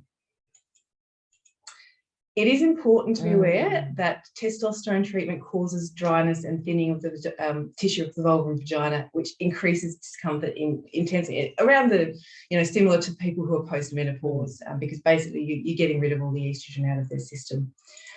You can use topical estrogen as we would in a postmenopausal person, but it's often avoided because even the hint of estrogen to a trans man who has been worked very hard to get rid of any estrogen out of their body in any feminizing aspect, I do try and reassure people that the vagina or the topical estrogen is a tiny, tiny, tiny dose for just a couple of weeks before. But I still, if they don't want to use it, then we go very gently. We use lots of lubricant and we do the best we can. Cervical screening can be traumatic for other reasons. Now, obviously, again, being reminded that they have a part of their body which is not congruent with their identity. And again, will cause avoidance of cervical screening, and again, higher rates, and potentially even less likely to present with vaginal symptoms. And also just be aware, trans men with vaginas do still sometimes have vaginal sex. Some do, some don't. It's just a personal choice for them. Testosterone usually will suppress bleeding, not always, but usually, but it is not contraceptive. It is, however, teratogenic. So not only can you have someone with an unintended pregnancy, if you assume that, they don't need contraception, and if they get pregnant, it might be highly recommended that they have a termination because of the risk of birth abnormalities on top of all the other distressing things around that whole thing. So what kind of contraception? Well, again, the combined oral contraceptive pill is not going to be the contraception of choice. Anything with estrogen in it at all is going to be very problematic. The depot injections are very well tolerated, and they also often cause menstrual suppression, so people like them for that regard. And the levonorgestrel IUD is also very common. Again, the insertion process might be a bit more traumatic for people, but because it gives them quality contraception and likely menstrual suppression for 5 years, they're willing to put up with it. So don't be afraid to offer that option in people who are trans men. Some of you may be aware there's a new progestogen-only pill on the market available here in Australia. It is likely to cause menstrual suppression by about 9 months of use in about 50% of people. And again, not a hint of estrogen. It's highly effective. It's much more effective than the traditional progesterone-only pills in that it has the same missed window pill as the combined pill. And so I expect we'll see this as a thing that people are requesting. So moving on to trans women. So again, to clarify, people who are born with a penis, assigned male gender at birth, who are female in their gender and are often taking gender-affirming hormone treatment. Taking estrogen will result in impaired spermatogenesis. So it is a fertility-affecting treatment that may permanently affect their fertility. However, it is not contraception. And so if they're having a partner who has a chance of pregnancy, they will need to use some other form of contraception. Some of the other treatments that are also used, such as the gonadotropin suppressors, also can't be relied on for contraception. And also just to be aware of the contraceptive needs of non-binary people as well. These people may be more likely to find the combined oral contraceptive pill acceptable, and if they are assigned female at birth, they might like to use it for menstrual suppression, because a lot of people assigned female gender at birth who are non-binary don't also like to be reminded of a specific gender by having a period every month. So as I said, often using it for menstrual control, and also people who again identify as lesbians or same-sex attracted, and they might be using it for heavy menstrual bleeding. So when someone comes in and asks me for contraception or asks me for a pill script, and it's the very first time I met them, I don't assume they're having it to stop them from getting pregnant with their heterosexual partner. I ask them, why are you on the pill, as an open-ended question, and sometimes I say, is it for contraception or something else? They may not want to specify exactly what that something else is. They can just say something else. I don't mind if they just say that. I assume they know why they want to be on the pill.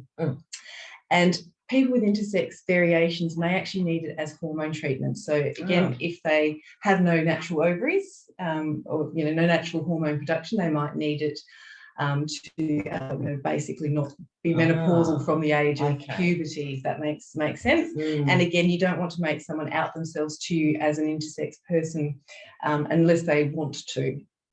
So again, never assume. So if you are aware of a person's gender or sexuality through the notes, like you might have seen my little TGD note and know what that is, but you're not their regular doctor and they've just come into you because they've got a cold, don't out them. Say, oh, by the way, I see you're trans again. Can do you want to talk about that?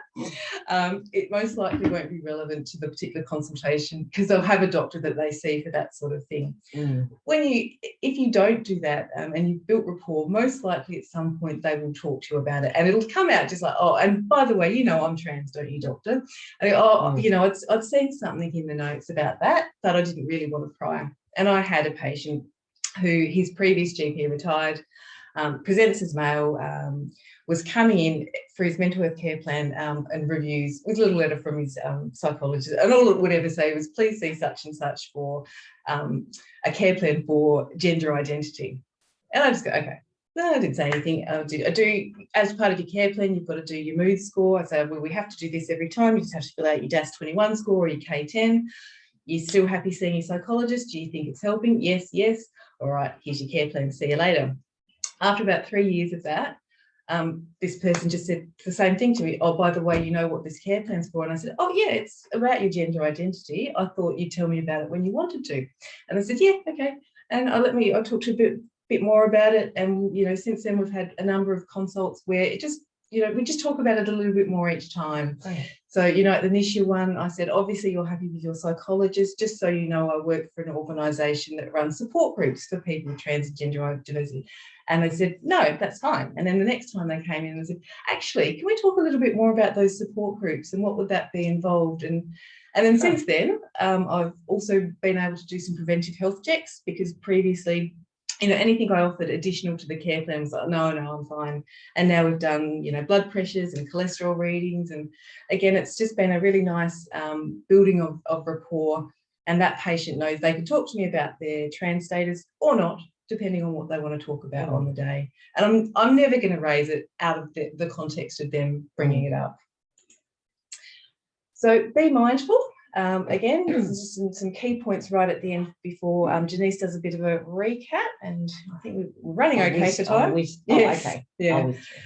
So, again, ask about or don't assume names for genitals and be guided by what people say. Again, I've got a sore on my front hole, that sort of thing. Don't ever ask about surgery, and don't ever assume people have had surgery. Don't assume contraception is for contraception, and don't assume what kind of sex someone is having. Just because someone identifies as being gay and has a boyfriend doesn't mean they're necessarily having anal sex. And again, whilst we suggest 3-point testing for people, sometimes they say, I don't want the anal swab because I never have anal sex. Doesn't mean that, because gonorrhea is so contagious, that they can't have it. But again, I don't force people or pressure people, because they won't come back and see me. They'll just go somewhere else. And again, offer vaccination when it's in an appropriate context, not immediately after someone discloses their sexuality or gender identity. So finally, really important, and I say this whenever I talk about any group who's considered at increased risk of sexually transmitted infections, it's generally about either the socioeconomic status or the way that people are treated. So being LGBTIQ doesn't mean you are more likely, or you have some kind of genetic reason that you're going to get more STIs, but you're marginalised and you have poorer health, lower rates of screening and high cancer rates overall.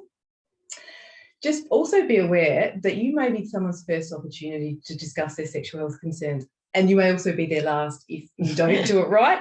Not putting too much pressure on you guys, but we do also hear stories of people that, they haven't been to a doctor for years because of the last thing that happened to them, or they go from one doctor to the other looking for someone who will finally not judge them.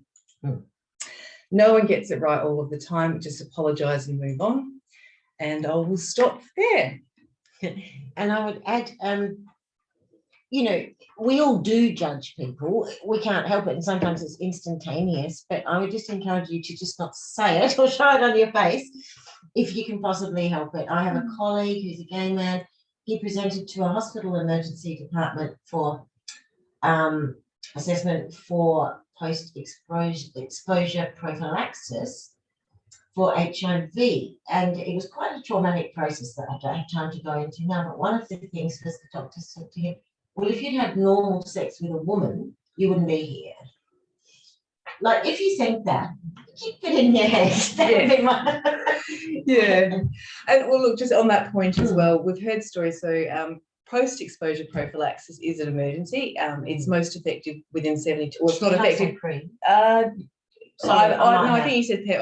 I just mean that you've got 72 hours to give it, and after that you can't. But the sooner within that 72 hours, the more effective it is. And again, we hear stories of people sitting in emergency departments for 12 hours waiting to get their PEP, when in fact it should be a category 3 triage. So, much more important than your sprained ankles and so on that are all getting taken in before, in full view of this person who's sitting there.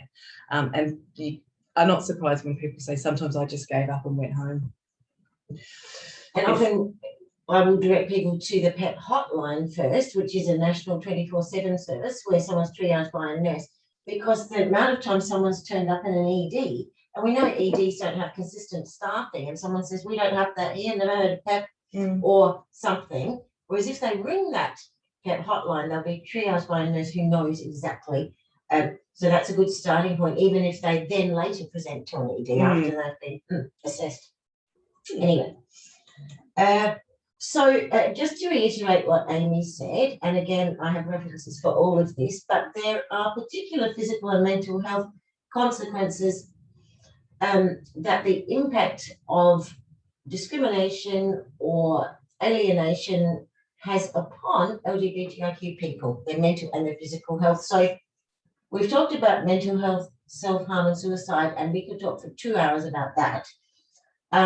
Amy's mentioned AOD and self-medication, obesity, particularly in some cohorts, for example, Generation X same-sex attracted women. Cancers, and Amy's mentioned again. Now, again, of course, those are related, as she said, to less frequent screening, but then there's also some of these other things factor in, like the obesity, the type 2 diabetes, the AOD use. So it's all a bit of a spiral. Increased instances of asthma and cardiovascular disease. Amy mentioned the cervical screening. Another one is eating disorders. Gay men are just about on a par with young women in terms of eating disorders, and increasingly trans and gender diverse people, particularly younger, are also suffering from eating disorders more. It's another thing to be aware of. So again, it's not, they don't have these things because they're gay or bi or trans or whatever.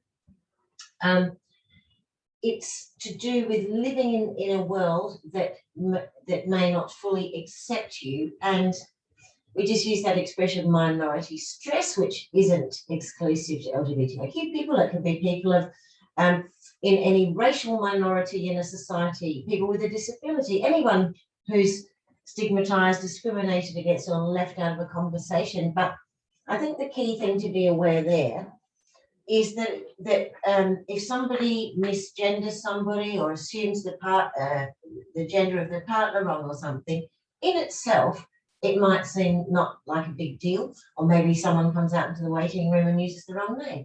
That might seem not like the end of the world to many people, but it's the cumulative impact of these things building up, and then there's a straw that breaks the camel's back, either after too many times, or the person's not feeling so resilient that day, or whatever. And we know that the cumulative impact on any minorities groups of these things eats into their health in these particular ways. That's just a list of references, so you didn't think I just made it up. But so again, it's the discrimination, not being in a minority itself, that is the issue. And I think we've talked about that. But the key point, last one, is internalized prejudice is also an issue. If you've grown up being taught that you're evil or dirty or weird or whatever, by your parents or your priest or your teacher or whoever, you or just messages you get from the media, you might struggle to accept that aspect of yourself, and that can impact on your health, mental and physical, and on your willingness to engage with support or the health system. Do you even deserve it, or are you just gonna burn out because you're not worth looking after yourself? So there's all of that. Now, again, I could have had so many slides of mental health, but we didn't have time, so I put the most recent one, which is the Writing Themselves In report that was released this year. This was young LGBTIQ people throughout Australia. And they looked at a whole lot of different domains in their lives. And when they looked at mental health, they found these figures: 3 times more likely have high levels of psychological distress, 3 times more likely to attempt suicide in the last 12 months before the survey, 5 times more likely to have suicidal ideation or attempts. And then, of course, 38.1% of people who had attempted suicide in the last 12 months accessed professional support services. So over a third were coming to people for support in a very vulnerable state and needing culturally safe care. This is just as bisexual people have the poorest mental health outcomes of all the different sexualities. Out of all the LGBTIQ community, it's trans and gender diverse people who have the worst, as we said before, 50% suicide attempt rate in their lifetime, for example, because they suffer some of the worst discrimination. Pretty well everyone in society knows a gay couple now, or they see them on TV. It's not such a big thing, but trans are still they're not quite there. So accordingly, this From Blues to Rainbows report from 2014, which looked at young Australian trans and gender diverse people, asked them what places did they avoid because they didn't feel safe or comfortable being there, being trans. And you can see that 65% said public toilets, hence one of our poll questions. A lot also said change rooms, hence the other question we asked you, and it goes down, it goes on. You can see that quite a lot avoided medical services, almost a third. So they're flat out saying, I don't want to go engage with medical professionals, I'm too frightened. So that is why it is so important. And if you look down the list, you can see schools, that's a quarter of them. How would it impact a young person's future if they weren't able to get an education? We know trans people are already underemployed. They're more likely to be from a lower socioeconomic area or in that circumstance, because there's higher rates of poverty amongst them as well, more opportunistic sex work in the face of not being able to get employment, a whole lot of things for trans people, homelessness, on it goes. So it's just, you can really make a change and arrest this awful trajectory of avoiding things by just making it known that you are a friendly, welcoming person to go to. And believe me, word spreads in the queer community like wildfire, and everybody tells each other. And on that note, the South Australian community, trans community, has a website where they maintain a practitioners list of practitioners, and they range from GPs to physicians, different specialists, allied health professionals, you name it, who you can refer people to. And because it's maintained and run and endorsed by the trans community, you can have confidence in referring people, because the community will strike people off if they have a bad experience. So just be aware that that is there. We'll mention that at the end. So the study I mentioned, the private live study from last year, that was not the youth, but people between 18 and 88. I participated in that one. 1 in 5 of them said, well, we'd prefer to access services that cater only to LGBTIQ people, but that's only 1 in 5. Nearly half of them said absolutely fine to access mainstream medical service as long as it's known to be inclusive and friendly. And as Amy said, even a small rainbow sticker in your practice, on a brochure, on a website, queer people will be looking everywhere for that signal, scanning that signal that they're welcome, and it can make a big difference. So why do some people prefer to access mainstream? There's a few reasons that were found. Some people just don't, there aren't that many, even in a metropolitan city like Adelaide, our books are really full for our people who see trans people because there's just not enough of them. Worse in rural and regional areas, of course. The range and type of health and community service required, they might need a whole lot of stuff that can't be accessed in only a specialised place. I won't go further into that now. Preference for mainstream services that specialise in a particular issue.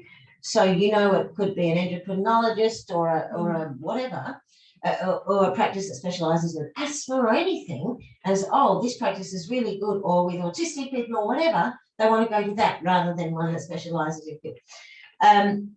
There's also the fact that if people go to something specifically for LGBTIQ people, it's a bit like services specifically for people living with HIV. If someone sees them going or out, that will out them. For people, particularly for people from certain ethnic communities that might be quite small, that can be quite dangerous or quite confronting for them, because they will tell you that word will spread if somebody from their community sees them, that kind of thing. Or some people are just like, why should I have to go to a special thing? It should be a world where I can go to any service and get culturally competent care. So that's the range of reasons. But trans and gender diverse people in particular in that study did want to go to services run by other queer people. And of course, when you look at their mental health statistics and how their outcomes are much worse for them across so many different domains, it's easy to see why. Do we have a poll? Should we skip over the polls, All right. because there's we can see a few questions coming through. Oh, they're coming. So They are too. Okay. we'll just have your final few I've slides. just got a couple left. So how will it? Yes. So, So, a little bit of time. Yeah. So yeah, Amy's mentioned this already, but instead of saying, do you have a boyfriend or a wife, or just do you have a partner? Are you seeing anyone? You're in a relationship. Just makes it very neutral. Instead of trying to, as Amy said, ask if they've had surgery to work out what's going on, ask their pronouns, how they identify, come at it in a more gentle, less prurient, sort of curious way. And just little things like welcoming people. Again, we just default to that ladies and gentlemen. But if you have intersex or non-binary, whatever people in your audience, they can feel very alienated because, oh, I'm not included, I'm not seen, I'm not welcome. Just those little things there. Forms and surveys, Amy's mentioned not asking things unless you really need it clinically or administratively or whatever. Open-ended questions are great rather than tick boxes, because you can say, are you, gay, lesbian, bisexual, and someone will have use a different label, not one of those. It's better than nothing to give tick boxes, definitely. But if you can also give an open-ended text box where people can say, what is the name of it? Even if you have to say other, if you then give a field people can fill in, please specify, my identity is da-da-da. Because if they only get the other box with no scope to be more specific and tell you what that other is, people say they feel a bit alienated. They feel othered by being called other. And of course, the environment, which Amy mentioned, little visual cues, feedback mechanisms. How do you get the word out to the communities? Sometimes you can go to something like the picnic that is held every year as part of the Feast Festival. It's coming up at the end of November. And some people hire stalls or just go with their friends. You don't have to be queer to go. And you can chat to people and start to find out. You can have a stall, you can have flyers, you can have whatever you want to reach that community. We know GPs don't always have complete control over facilities in the places they practice, but it's where you do have any influence. And of course, finally, the language goes beyond a consult. It goes to your brochures, your social media, your signs, whatever, just trying to keep in your mind, the toilet doors, whatever. And on that note, I think we have a picture. We do. So that first one is one of the first all gender signs we had at the Shine toilets, and it says all gender toilet, and that was for a single accessible toilet, which was all gender toilet. And that was the first time we made it clear to people that they could use an all gender toilet for any reason apart from needing an access toilet. But the thing is, it's not ideal to just use single access toilets because people in wheelchairs might need them. So we went further, and people who don't have money to remodel or don't own a building to remodel toilets, you don't have to spend money at High Street. We literally changed the labels on the doors by printing out and laminating A4 paper. And what we did was all the toilets were all gender, the single ones, the group ones, but we described what was in them and let people make a choice. So we have all gender toilet with urinals, all gender toilet with cubicles, single all gender toilet with baby change facilities. And that way people think, oh, I'm not going in one with a urinal or whatever. They can choose which one's appropriate and which one they feel safe in. It may be the single one. No one's forced to use a group all gender toilet because at all our sites we also have the single all gender toilets. So no one's forced into it, but the options are there, and it's just a matter of letting people know.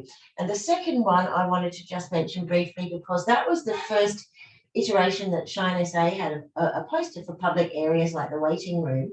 And what that does, which that poster said that wouldn't tolerate homophobia, transphobia and racism, if that's in a public area, it then doesn't put the onus on individual staff members to police people and tell people, please don't use that language here because I don't like it.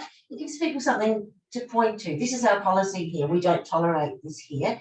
Your staff are then more empowered, or even other patients or whoever, to then step in and say it's not okay. You can get free posters like that from Shine SA. Look at the website. And I think we've mentioned, don't make a big thing of it, but you can just firmly point to a poster, a policy, or whatever, and say, you know, we're an inclusive space. We don't tolerate discrimination of any kind here, just firmly. And by having someone else's back like that, again, you may be the first person who has ever gone into bat for someone and stood up for them when someone else was discriminating. And that is a sign, this is a safe practice, that is a safe person. I can come back here. It is huge, it's really big. So that's it. We encourage you to stay engaged with the community, how you can follow Facebook pages, YouTube channels, get guest speakers in, you can do online courses. The studies we mentioned. The third one is the Writing Themselves In report that came out this year, but they sort of de-aggregated some of the data and made it state specific, so you can drill down. If you want to know, there's the WPATH Standards of Care, which are available online. The Trans Health SA Recommended Practitioners List you can look at. The new mental health and suicide prevention statistics have just come out from the LGBTIQ Health Alliance Australia. So if you can see, someone's just asked, can we share the link to the health professional referral database? This one here, where the Trans Health SA Practitioners List. So that's the fifth one down. So just if you want to Google that, Transgender Health SA Practitioners List, it'll come up. And there's heaps of other resources, not just the list on that website, fact sheets, things that could be really helpful for you or your patients or your colleagues. Similarly, ALMA, the Australian Lesbian Medical Association, they have a doc list for SA. And so lesbian and bi women, you can look up that list and feel safe to recommend women go to see these practitioners. So there's great stuff out there. Amy, do you want to talk about PEP? Yeah, so I mean, we've already talked about PEP. So if someone's you know, a risk of HIV acquisition, they can have PEP within 24 hours, and they can get that via Shine SA's 2 locations, Adelaide Sexual Health Clinic and most emergency departments, regionally as well. And then just above that, so the second from the bottom is the SA PrEP prescribers list. So this is the GPs who identify as being PrEP providers, so pre-exposure prophylaxis, so HIV prevention medication. You can go to our website and you can again Google SA PrEP prescribers list. There's an email, you send in the email with your name and your phone number of your practice and your suburb, and people can actually then search on our website to find out a GP who's willing and knows how to prescribe PrEP, which generally also sort of suggests that doctor is having an inclusive practice. Because there's so much crossover clearly between the absolutely. You wouldn't advertise you were doing PrEP if you were particularly homophobic. I don't think. It's not that much money in it. It's not a sort of a necessarily any different consult, basically. I think we're going to Q&A. Yeah, I think so. So I don't know if. And that was our last slide anyway, wasn't it? Yeah. Was there anything in the chat? Other questions. Okay. So if anyone does have any other questions, just put them in the Q&A box, and I'll just, while we're doing that, show you a picture of, so that's basically on our website is the heading, and then there's the list. I didn't include any of the names. That's just a cut and snipping tool. But yeah, basically you can also contact Adelaide Sexual Health Centre, and they are looking to refer patients to GPs, because you may or may not know that PrEP prescriptions have just been massive since they were listed on the PBS, and it is something any GP can do. It's actually no more or less difficult than prescribing the pill. It's no more time consuming. There's a fantastic, the ASHM PrEP decision-making tool, which is a 2-page, like all of their decision-making tools, it's a flow chart of how to prescribe PrEP and what to do at follow-up appointments. And, you know, I did it today for a new patient and it took me 15 minutes. So it was just the same as a normal appointment. And again, you know, there's a list of things to do. You just reminded me of something that I saw someone today, and she said, tell them about this, tell them about this. And it was just quickly that a lot of people are not aware, and let me just see if I can find that here, that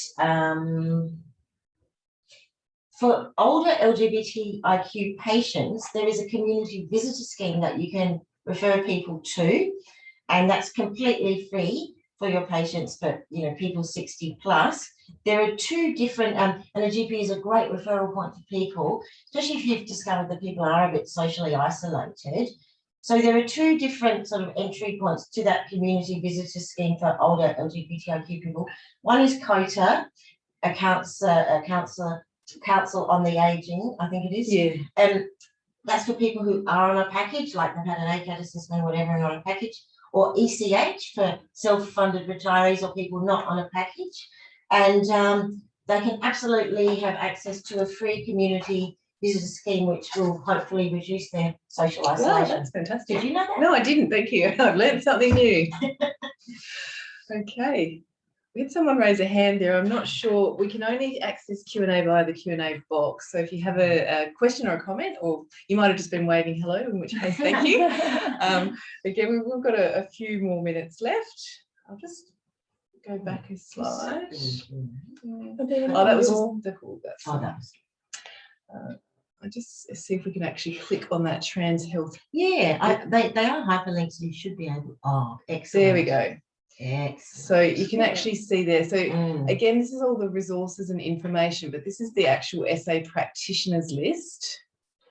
And again, it's constantly curated. And if you've done something bad to someone, as in not being inclusive, they will talk about it, and you might end up off the list. I don't think can doctors actually ask to be put on it. They contact someone. Yeah, they can request, but and then it will depend again on the feedback that's given by patients who go there. People want a bit of vetting. They want a bit of reinforcement from some trans patients to say, yep. Because anyone could say, oh, I'm fine. Yeah. And then they're not. And I think this is also really good because it also lists facilities that bulk bill as well, which can actually be a really important thing. Again, a lot of transgender first people are on health cards and disability pensions for various reasons. So it can be very expensive to access things like gender affirming hormone therapy via a private specialist, for example. And other things, for example, if they use a chest binder, yes, they can be really expensive. Okay. And that will just open up a PDF document when you click on there because they update it all the time. So just a thanks. Yeah. Thank you very much for the people saying thank you. I think it's probably time to draw the evening to an end. I think we've come in right on time, Janice. Well done us. Early. Yes. Did you have anything to say finally to the? No, I mean, I thoroughly enjoyed this. Oh, good. I found it so interesting. Yeah.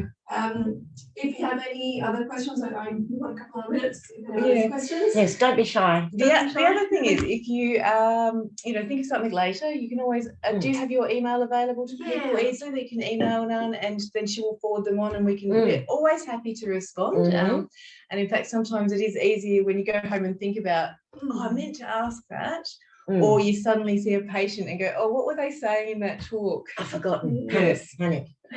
So that's cme@sapmea.asn.au email address, which is on the Eventbrite and all the SAPMEA website as well. That's a general correspondence email address.